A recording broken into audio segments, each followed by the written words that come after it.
Hello friends, welcome to my channel.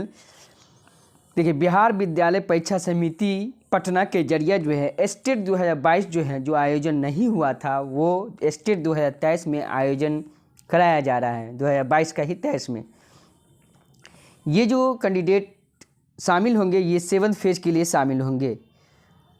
ठीक है, तो आपको स्पष्ट कर दिया जा रहा है कि स्टेट 2023 का जो 1 फरवरी से आवेदन है वो अलग है। ये स्टेट 2022 का ही बचा हुआ जो है नहीं हुआ था वो 7th फेज में ये जोड़ा जाएगा, वही है स्टेट। तो आप देखिए क्या है कि वाणिज्य संकाय के लिए माध्यमिक शिक्षक पात्रता स्टेट 2022 के आयोजन एवं उक्त परीक्षा में सम्मिलित होने हेतु आवेदन पत्र भरे जाने के संबंध में इच्छुक अभ्यर्थियों के लिए आवश्यक सूचना। देखिए, ये जो होगा +2 के लिए होगा, पेपर 2 के लिए होगा। और इसका जो स्ट्रक्चर रहेगा, संरचना पहला नंबर में संरचना लिखा हुआ है जो ऑब्जेक्टिव टाइप होंगे ख में। दूसरा होगा कि ये निगेटिव मार्क नहीं, ख में दिया हुआ 1% का 1 अंक का होगा, जो भी होगा ऑब्जेक्टिव 1 अंक का होगा और निगेटिव मार्क नहीं है।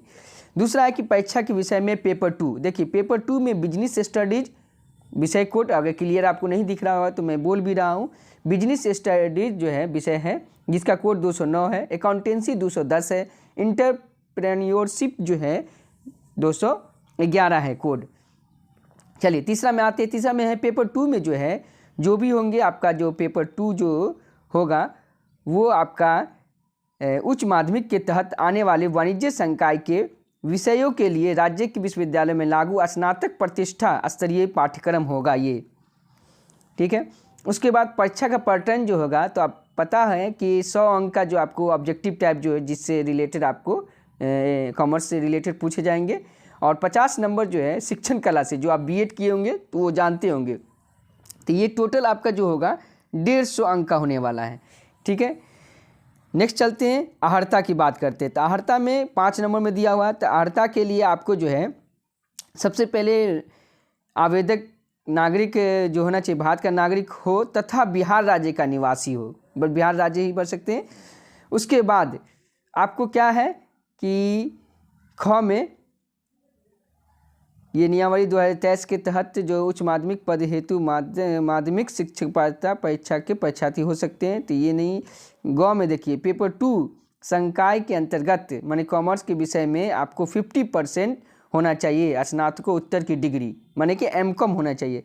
और साथ में साथ ये तो आपका एमकॉम का हो गया, 50% होना चाहिए। और स्नातकोत्तर दूसरा होना चाहिए कि नीचे में देखिए बीएड होना चाहिए। बीएड होंगे तभी ये भर सकते हैं, जो भी फॉर्म भरेंगे इनके लिए बीएड होना चाहिए। देखिए उम्र सीमा, आगे चलते उम्र सीमा में छूट की बात कर रहे हैं।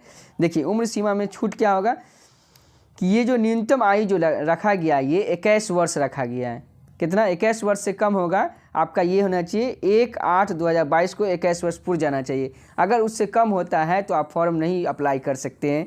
और अधिकतम देखिए आयु सीमा जो है 37 वर्ष तक अनारक्षित पुरुष और जनरल में जो आते हैं पुरुष महिला, तो उनके लिए एक पुरुष में दिया गया है 37 और महिला में दिया गया 40 वर्ष। अच्छा, उसके बाद बीसी में पुरुष और महिला दोनों के लिए 40 वर्ष होना चाहिए।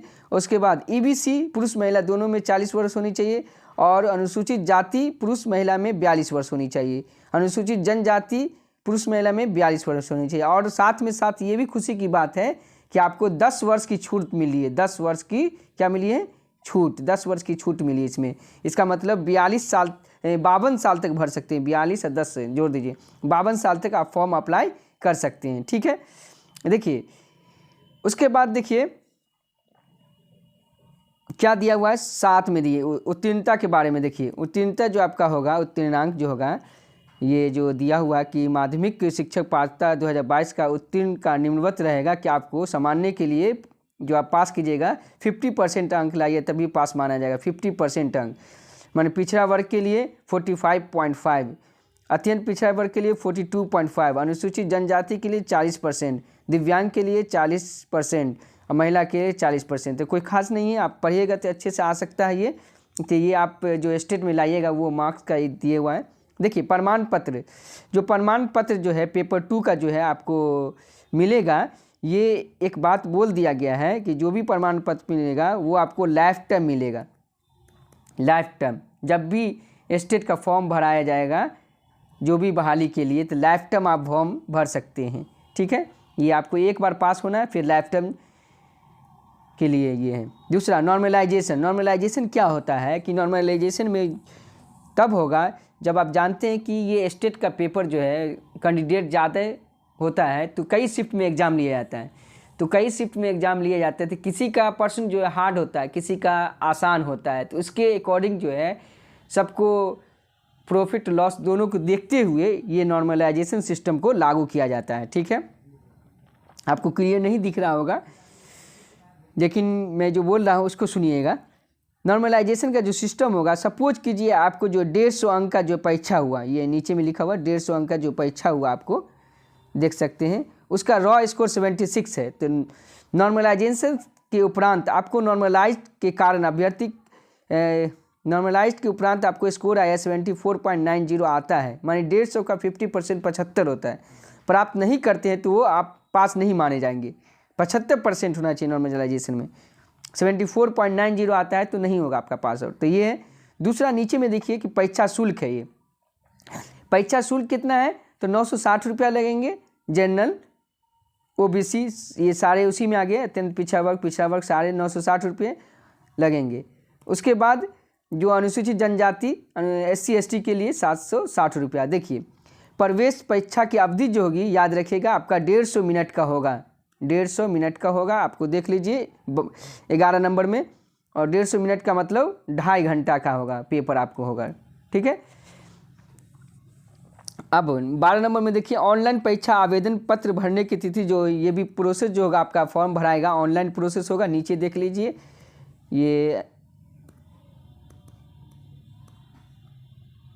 ये देखिए ये जो ऑनलाइन प्रोसेस जो प्रक्रिया होगा, तो आप देख सकते हैं स्क्रीन पे कि ये जो है 3/1/2023 से 17/1/2023 होगा, माने आज से स्टार्ट है। 3 जनवरी से कितना होगा 17 जनवरी तक होगा, माने आज से स्टार्ट है फॉर्म भरने का। ये कैसे होगा तो आप 13 नंबर में देख रहे हैं परीक्षा आवेदन पत्र भरने की विधि जो है आपको बिहार बोर्ड के साइट पर जाना होगा। ये कई वेबसाइट दिया हुआ ऊपर में भी, और नीचे में भी देखिए 14 नंबर में परीक्षा आवेदन पत्र समिति की वेबसाइट पर होगा। ये कई वेबसाइट दिया हुआ, तो आपको इसको कीजिएगा तो हो जाएगा। देखिए सबसे पहला प्रोसेस इसका होता है, देखिए किसी को पता होगा तो ऑनलाइन प्रोसेस भी हम एक बार प्रोसेस बता सकते हैं। 14 नंबर में जो सबसे पहले करना है कि आपको रजिस्ट्रेशन करना है। तो रजिस्ट्रेशन में आप जानते ही कुछ नहीं होता है, उसमें यूज़र नेम और पासवर्ड मोबाइल नंबर से आपका यूज़र नेम पासवर्ड खुलेगा, नया पासवर्ड क्रिएट कर लीजिएगा। वही क्रिएट जब लॉगिन कर लीजिएगा यूज़र नेम पासवर्ड, तो आपको जो फॉर्म भरिएगा यहाँ फॉर्म भरने का जो ये दिया हुआ है पूरा डिटेल, आपका नाम, फादर्स का नाम, कौन से कैटेगरी में आते हैं, सारा उसमें डिटेल रहेगा। आप उसको अपलोड अच्छे से कीजिएगा। अगर थोड़ा सा भी मिस्टेक हुआ तो समझिए कि आप दिक्कत हो सकता है, बिहार बोर्ड का फिर चक्कर लगाना पड़ जाएगा। तो इसीलिए कोई भी काम कीजिए सही से कीजिए और धैर्य रख कर कीजिए। उसके बाद आपको 4 नंबर में अपलोड रंगीन फ़ोटो करना होगा हस्ताक्षर। तो जान लीजिए कि जो फ़ोटो का आपका साइज होगा 100 KB से 150 KB का होना चाहिए, मैंने उसका साइज भी दिया हुआ 3.5 सेंटीमीटर इंटू 4.7 सेंटीमीटर। हस्ताक्षर का जो होगा 50 KB से 100 KB का होगा, तो इसको देख लीजिएगा। उसके बाद देखिए 15 नंबर में क्या है, 15 नंबर में आपको प्रमाण पत्र अपलोड करना होगा। तो मैट्रिक से लेके मैट्रिक, इंटर, स्नातक, फिर स्नातकोत्तर M.Com के लिए जो आप भर सकते हैं, +2 के लिए M.Com, B.Ed, फिर उसके बाद और भी नीचे है जातीय, आवासीय, ये सारा आपका फॉर्म होगा जो भी इसका क्राइटेरिया होता है, तो ये सारा आपको भरना पड़ेगा। आरक्षण का दावा करना होगा, ये सारा नीचे दिया हुआ है। तो ये उसके बाद लास्ट में सबमिट बटन, परीक्षा शुल्क का आवेदन कर लीजिए और उसके बाद सबमिट कर दीजिएगा, तो फॉर्म आपका पूरी तरीक़ा से अच्छे से भरा जाएगा। तो इसीलिए अपना ईमेल आईडी, मोबाइल नंबर सही से दीजिएगा, तो ये परीक्षा का जो स्टेट 2022 का जो है अच्छे से फॉर्म भरा सकता है। जिसको ध्यान में रख के आप अच्छे से फॉर्म भरिएगा, कोई घबराने की बात नहीं है, आराम से भरा जाएगा। किसी को अगर दिक्कत होगा तो ज़रूर नीचे में कमेंट कीजिएगा, आपका कमेंट का ज़रूर सॉल्यूशन मिलेगा। अगर ये होगा तो एक बार आवेदन करने का भी जो प्रोसेस जो होता है ऑनलाइन पे जाके वहाँ बिहार बोर्ड के साइट पे कैसे होता है वो भी प्रोसेस मैं बता दूंगा आपको अगर दिक्कत होगा तो।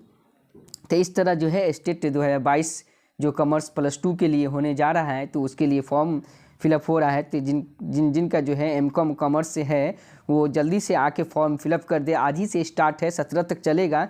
और अब एग्ज़ाम की तिथि जो है, अभी तक एग्ज़ाम का जो ये तिथि है अभी जारी नहीं किया गया, किसी भी बीच में जारी हो सकता है एग्ज़ाम की तिथि। और ये जल्द ही 7th फेज के लिए बहाली के लिए इनमें शामिल हो जाएंगे।